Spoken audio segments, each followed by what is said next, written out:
week or two ago, I was in Manteno, Illinois, visiting someone who has been watching our online masses on her iPad. She cannot come to Mass on a weekly basis. She can't come to Mass at all, but she says she misses the parishes and she wants to watch them on the iPad because it gives her a little bit of a sense of parish life that she very much misses. I told her that in the online Mass we are doing today, we ended up putting pictures of all the seniors that I visited throughout my ministry as a Catholic priest. I was blessed at one point in Romeoville to celebrate a 75th anniversary wedding Mass for a couple. The husband actually wanted to be around for that 75th wedding anniversary. He died 2 weeks afterwards. His wife was suffering from Alzheimer's dementia, but to bring them together for that special occasion is very rare for many of us, and it was a blessing to do this. And there's so many seniors with whom we've come in contact, that are so special in our lives, and we don't want them to think that we've forgotten about them. So the person in Manteno that I visited, I assured her that we would remember her in prayers, as with a whole other lot of people that have asked for the same. I was thinking about, over the last week or two, I had an opportunity to go visit some of the homebound here in the area, stopped at the house of Bud Case. Bud has a difficult time being here in church for lots of reasons, one of which being he had 2 wedding liturgies celebrated here in church, and he also had 2 funeral liturgies celebrated for his respective wives, Brenda and Jen, whose names are adorned on our property in various places. I went over to his house to bring communion, spend time with him. He was in his farm overalls. He was with a member of his family.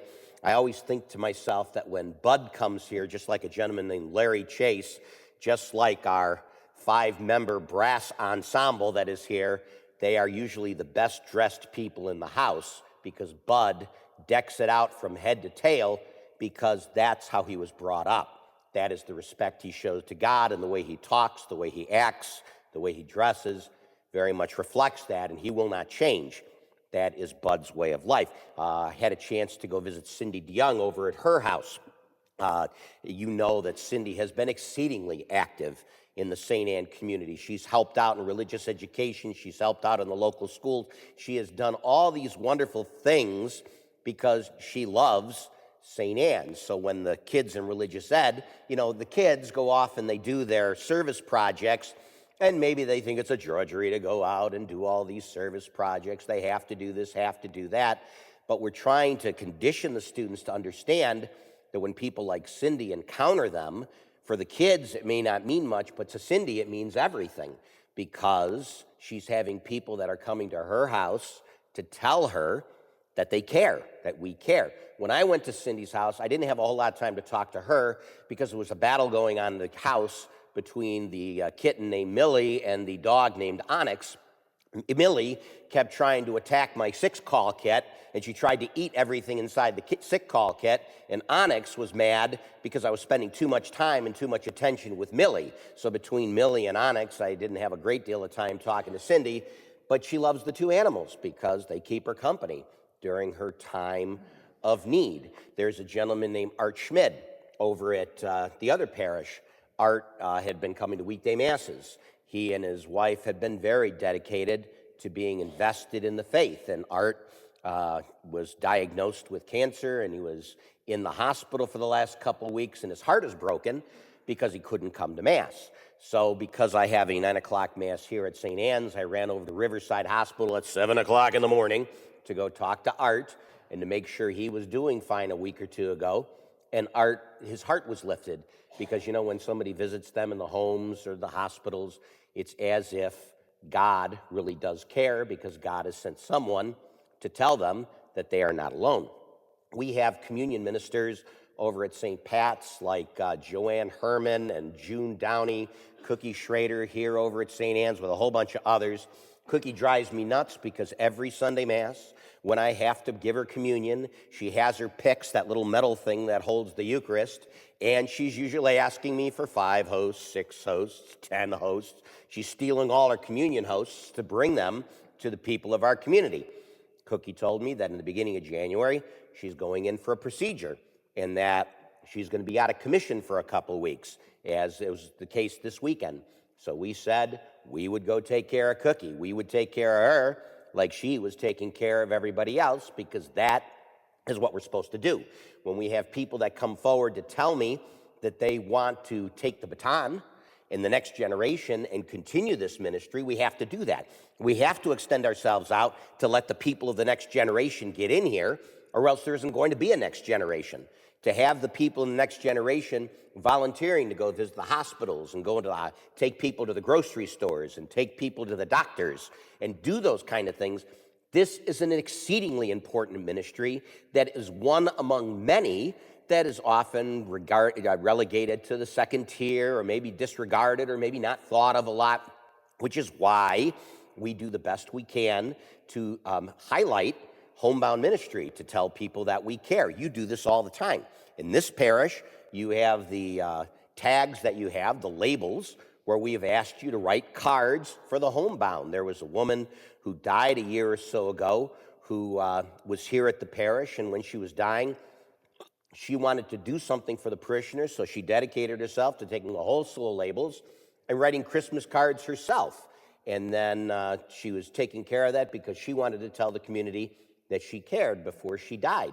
We can't put the candy canes over at St. Patrick's, because with the glut of kids that come into the church, and with the glut of kids that are not conditioned to realize that the candy canes are for people writing the letters and not for the kids, the thing about it is, we also have a lot of candy wrappers in the church, and that's a terrible dilemma to have, but it's a blessing. It's a terrible dilemma because they're making a mess, but it's a blessing because we've got kids in church, which is the whole idea.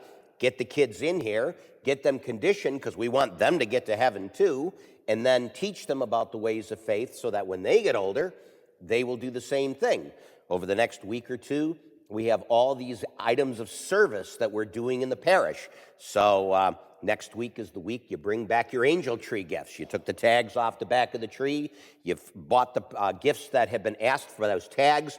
You can bring them back. We have the Mantino Veterans Home. That flyer is in your bulletin this week. Mantino Veterans Home for those who have served their country. I mentioned last week about a gentleman, a fighter pilot during World War II, that just turned 101 years old.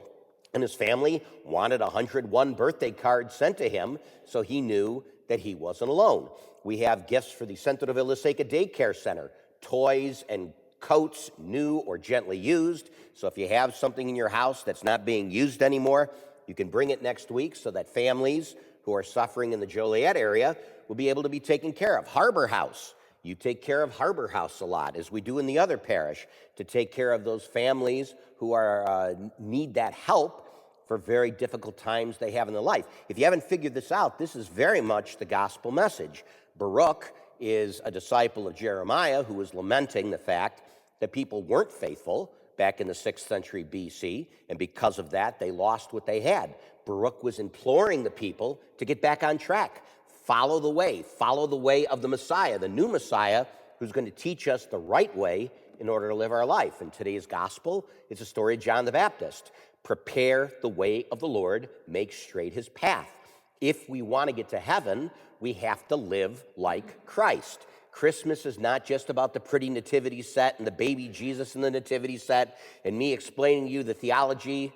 Don't listen, kids, how much of that is not true anyway, but that's okay. We have the pretty nativity set and the pretty statues, and the kids look at it, and it's wonderful. But the way to really understand Christmas is to understand we can't get to heaven on our own. Every single one of us is a sinner.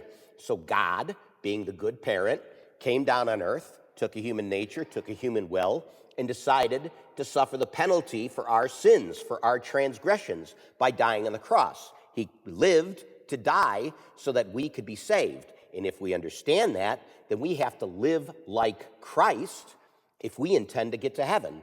We need to suffer. We need to sacrifice for our kids and the next generation to show them that what we're doing here is important. But that sometimes gets relegated to a second-tier thing because the secular world does what they do. And that's fine. That's what the secular world does. But in the end, we have to stand before God to give that meaning, to understand why God did what he did so that we do what we do in God's name.